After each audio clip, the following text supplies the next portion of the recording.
지난 2015년 워터파크 샤워실을 촬영해 200여 명의 여성들에게 피해를 입힌 워터파크 몰래카메라 사건.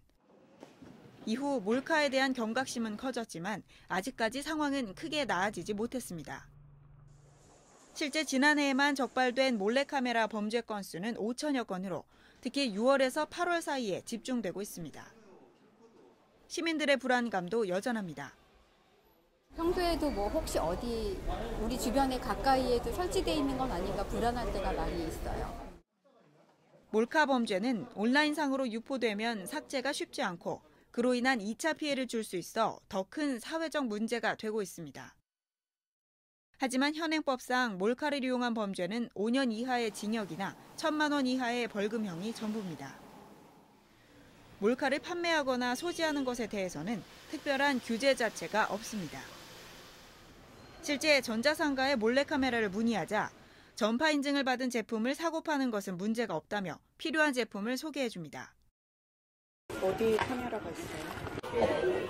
이거는 이 자체에서 잘 볼 수 있어요. 컴퓨터 보면 더 잘 보이고. 인터넷에서는 훨씬 더 저렴한 가격으로 살 수 있다며 안내해주기도 합니다. 이렇게 나와요. 가격 싸게 올려놨는데 34,000원. 몰카 범죄와 이에 대한 두려움이 커지자 서울시는 지난해 8월부터 여성 안심보안관 운영을 시작했습니다. 자치구별로 20대에서 60대 여성 2명이 조를 이루어 활동하는데 매달 보안 업체로부터 교육을 받고 관내 개방 화장실을 중점적으로 점검합니다. 탈의를 했을 경우에 위치에서 탈의 위치에서 이 각도를 위주로 해서 이 높이를 위주로 해서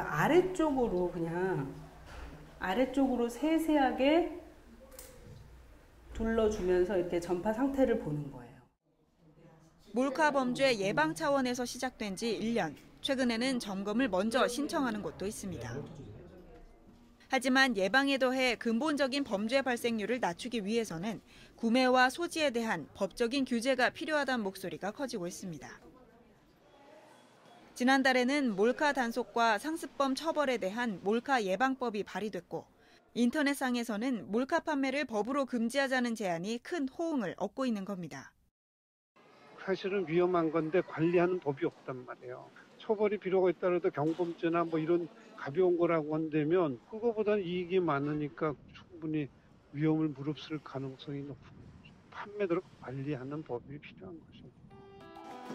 하지만 아직까지는 보다 강화된 처벌과 제도에 대한 구체적인 논의가 이루어지지 못하고 있는 가운데 규제의 사각지대에 놓인 몰래카메라는 지금도 버젓이 팔리고 있습니다. TBS 김지희입니다.